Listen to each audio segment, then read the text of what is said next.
Hello friends, welcome to గృహిణి channel. నా పేరు లావణ్య. ఈరోజైతే నేను బోటి కర్రీ ఎలా తయారు చేయాలో చూపిస్తానండి. తెలంగాణలో స్పెషల్ బోటి అంటే చాలామంది ఇష్టపడతారండి. బోటి కర్రీ చాలా రకాలుగా తయారు చేసుకుంటారు. అందులో ముఖ్యంగా సొరకాయ వేసి చేసుకుంటారు. చాలామంది తోటకూర కూడా వేసి చేసుకుంటారండి. ఆకుకూర వేసి ఫ్రై చేసుకోవచ్చు.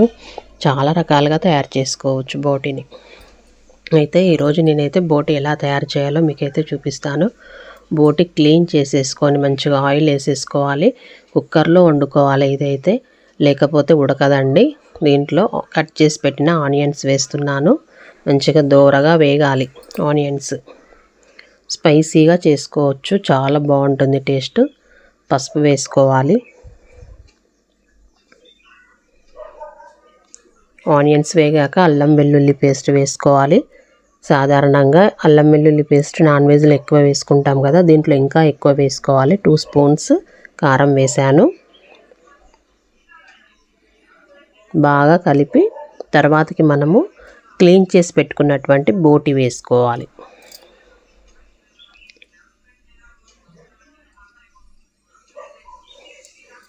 బోటిని కూడా బాగా కలిపేసేయాలి, ఉప్పు కారం పట్టే విధంగా. ఆయిల్లో కొద్దిసేపు అలా వేగనివ్వాలి. చాలా టేస్టీగా ఉంటుంది. ఇంట్లో మంచిగా మీరు తయారు చేసుకోండి. తెలియని వాళ్ళు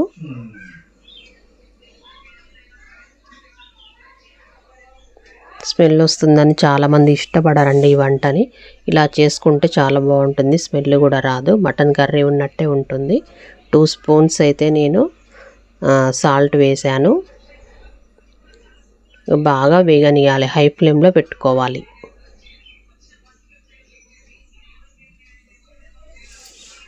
ఇప్పుడు కట్ చేసి పెట్టుకున్నటువంటి టమాటోస్ ఉన్నాయి కదా, అవి కూడా వేసేద్దాం.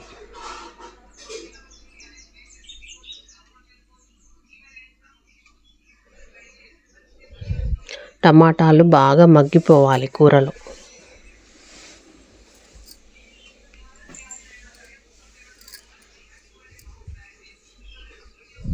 చాలామంది బోటి కర్రీ అంటే ఇష్టపడని వాళ్ళు కూడా ఉంటారు, ఎందుకంటే అది కొద్దిగా స్మెల్ వస్తుందని.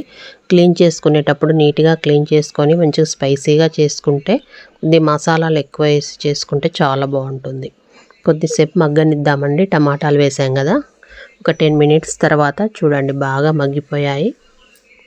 తర్వాతకి వాటర్ వేసుకోవాలి. వాటర్ ఎక్కువగా పోసుకోవాలి, ఎందుకంటే ఇవి చాలా విజిల్స్ రావాలి. మినిమం ఒక 12-15 విజిల్స్ వస్తే కానీ బోటి ఉడకదు. ఇప్పుడు విజిల్ పెట్టేసుకుందాము. ఉడుకుతుందండి, ఆల్మోస్ట్ అయిపోయింది. 12 విజిల్స్ వచ్చాయి. అప్పుడు మెత్తగా ఉడికింది. కర్రీ కూడా రెడీ అయిందండి.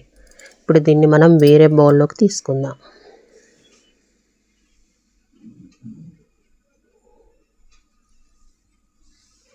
చాలా ఈజీగా చేసుకోవచ్చు, చాలా టేస్టీ కూడా ఉంటుంది.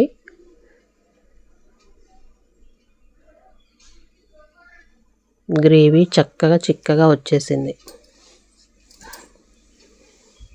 ఇప్పుడు కట్ చేసి పెట్టుకున్నటువంటి కొత్తిమీర వేసేసుకోవాలి.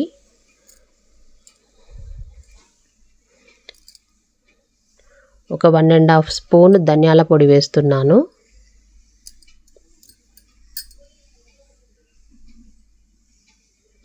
తర్వాతకి గరం మసాలా వేసుకోవాలి. ఇలాచి, లవంగ, పట్ట వేయించినటువంటి మసాలా పొడి వేసాను. బాగా కలిపేసుకోవాలి. ఒక 10 మినిట్స్ ఉంచాలి. ఆ మసాలా మొత్తం మనకి మంచి స్మెల్ వచ్చేలాగా దానికి పట్టాలి గ్రేవీకి.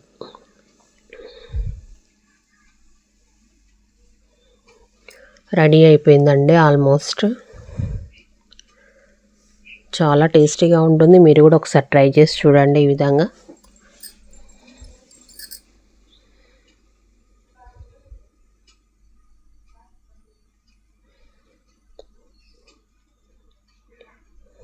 ఈ వీడియో మీకు నచ్చినట్లయితే షేర్ చేయండి, లైక్ చేయండి, సబ్స్క్రైబ్ చేసుకోండి. థ్యాంక్ యూ సో మచ్ అండి. మీరు కూడా ఒకసారి ఇంట్లో ట్రై చేయండి. ఎలా ఉందో కామెంట్ రూపంలో పెట్టండి.